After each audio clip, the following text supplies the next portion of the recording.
Muy buen día, licenciado Carlos González López. Somos el equipo número 4, actualmente cursando la licenciatura en Derecho. El tema que nos tocó desarrollar fue evolución del derecho mercantil, de la materia Derecho Mercantil 1. Este equipo está conformado por los siguientes integrantes: Berta Natalie Pacheco Sánchez, María de los Ángeles López Correa, Luis Manuel Pérez Becerra, José Benito Cázares Salazar y un servidor, Carlos Ángel Alcalá Montero. Los subtemas los cuales les vamos a exponer es la Edad Media, el Código de Comercio francés y el Código Germánico. Buenas tardes. Iniciamos ahora con la materia Derecho Mercantil 1, impartida por el profesor licenciado Carlos David González López. Soy integrante del equipo número 4. Mi nombre es Luis Manuel Pérez Becerra y el tema, evolución del derecho mercantil, y el subtema que me tocó exponer es la Edad Media, obviamente sobre lo que es todo el derecho mercantil. Antes que de empezar a exponer, me gustaría recordar un poco las etapas de la historia, ¿no? La historia de la humanidad se divide en ciertas etapas, como es la prehistoria, desde hace 3 millones de años hasta la aparición de la escritura, Edad Antigua, desde el 3500 a.C. hasta la caída del Imperio Romano, y la Edad Media, que es donde nos interesa, es desde el siglo V hasta el descubrimiento de América, siglo XV.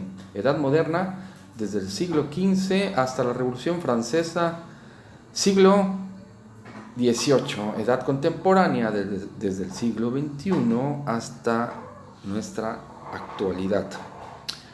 Bueno, con este preámbulo iniciamos un poco cómo se concebía el derecho mercantil o el comercio en esa etapa de la historia. Fíjense bien, la Iglesia estaba presente en todos los aspectos de la vida medieval y su teología moral desalentaba a aquellos que querían mejorar su situación. La condena por la Iglesia de la codicia, el camello y el ojo, de la aguja, de los que nos habla la Biblia, y su énfasis en la bendición de los pobres no favorecía al desarrollo económico. Se condenaba la avaricia en todas sus manifestaciones, llegándose a considerar pecado. Por ejemplo, escalar posiciones sociales u obtener ganancias por encima de la mera subsistencia, si no era para la realización de obras en previsión de futuras emergencias o para el mantenimiento de la descendencia. Se entiende, por tanto, que el comercio y los comerciantes estuviesen especialmente mal vistos.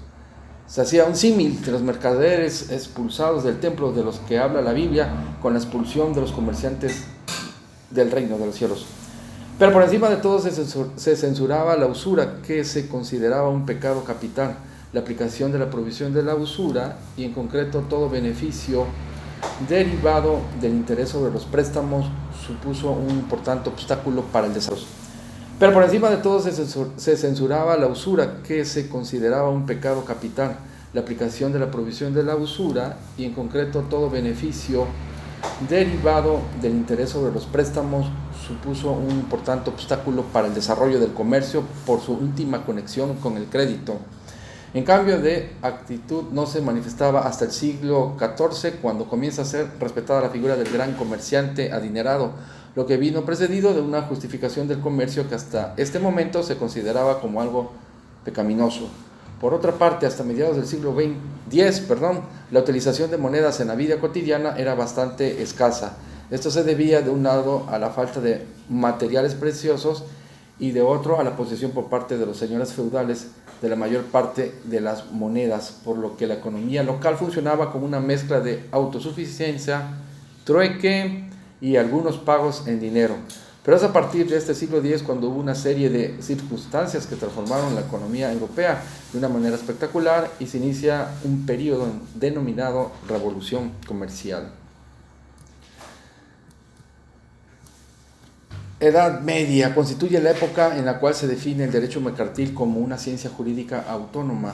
Su estructuración se inicia una vez que los comerciantes se asocian para cada arte y con estas se conciben las universidades y las corporaciones. Las corporaciones eran administradas por uno o más cónsules, asistidos por un consejo de ancianos de reconocida trayectoria en el comercio. Se crearon normas jurídicas que fueron alimentadas por la costumbre, dando paso no solo a los cónsules, sino además a los estatutarios y estatutos. Los estatutarios eran encargados de compilar las soluciones a los problemas por escrito, dictadas mediante sentencias por los cónsules, para luego archivarlas en la sede de la corporación, dando origen a los estatutos. Las sentencias que dictaban los cónsules eran firmes y ejecutorias, pero podían ser apelables ante un tribunal, integrados por comerciantes elegidos por sorteo a quienes se les llamaba sobrecónsules. Las ferias también tuvieron lugar en esta época, donde los comerciantes de distintas regiones concurrían para exhibir sus mercancías, comprar o vender. Bueno, eso es todo. Espero haya sido comprensible para ustedes. Si no, ahí les dejo el material en documento. Y pues fue un gusto de nuevo con esta también igual materia muy importante, derecho mercantil. Bueno, gracias por su atención y seguimos en contacto. Hola, buen día compañeros, soy Natalie Pacheco Sánchez. El tema es el Código del Comercio francés de 1807, que corresponde al tema 1.4.1 de Derecho Mercantil 1. Bueno, una de las obras más importantes de Napoleón fue la codificación del derecho civil. Se dedicó a la parte comercial, reuniendo 4 libros de 648 artículos. El primer libro se denominaba Del comercio en general, el segundo, Leyes particulares del comercio marítimo, el tercero era el de quiebra y el cuarto correspondía a juicios y procedimientos a seguir en el comercio. Después de una ardua preparación desde el 1 de abril de 1801 por una comisión de 7 integrantes, cuya presidencia fue la ostentosa del ministro del Interior, Gournau. Napoleón se dedicó desde el 28 de ese mismo mes y mismo año a dirigir los trabajos que dieran forma final al Código de Comercio en la Comisión del Consejo del Estado. Luego de ser aprobado por partes por la Cámara de Legislación, fue promulgado finalmente el 15 de septiembre de 1807. Cual vigencia se prorrogó al 1 de enero de 1808. Bien así, el Código de Comercio es la normativa básica aplicable a las relaciones mercantiles en los diversos países. Todo deriva del Código francés de 1807, del que acabamos de hablar, por Napoleón. En él se establece inicialmente los criterios, buenas prácticas y normas en la regularización de las relaciones comerciales.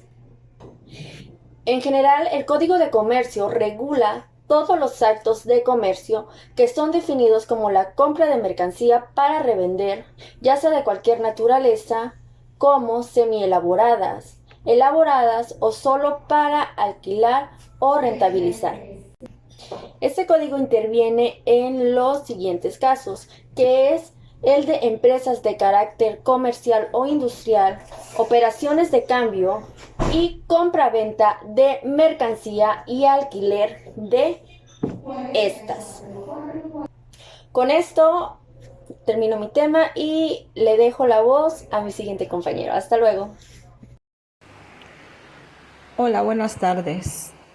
Soy María de los Ángeles López Correa, del cuarto cuatrimestre de la licenciatura en Derecho. La materia que nos toca es Derecho Mercantil, con el profesor maestro Carlos David González López. Nos tocó el tema, el Código Germánico. Empezaremos. El derecho germánico se denomina derecho germánico al conjunto de normas por las que se regían los pueblos germánicos que invadían el Imperio Romano de Occidente. No poseían un código legislativo, por lo que se regían bajo el derecho de consuetudinario. Sin embargo, tras el contacto con la forma de vida romana, surgieron algunos códigos de leyes promulgados por los reyes, como es el caso del Código de Fúrico. Era un derecho mucho más primitivo que el derecho romano, típico de poblaciones seminómadas. La historia. Los germanos eran pueblos nómades y guerreros, un pueblo que estaba en constante migración, luego de asentamientos cortos en territorios del norte de Europa. Según la mirada de Tácito, los germanos eran un pueblo que vivía dividido y apartado, además de ser pueblos guerreros. Eran borrachos, pendenciarios y ociosos. Los aspectos importantes del derecho germánico: acogió instituciones jurídicas extranjeras que se asimilaban a las ideas jurídicas alemanas. En el derecho familiar, el cristianismo tuvo una fuerza directriz cada vez más intensa. El derecho germánico estaba dividido en estirpes. Las estirpes alemanas fueron las primeras en evolucionar.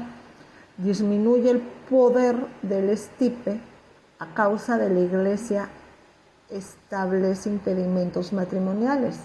El derecho germánico se considera el tercer ordenamiento jurídico en orden de importancia después del derecho romano y el derecho canónico.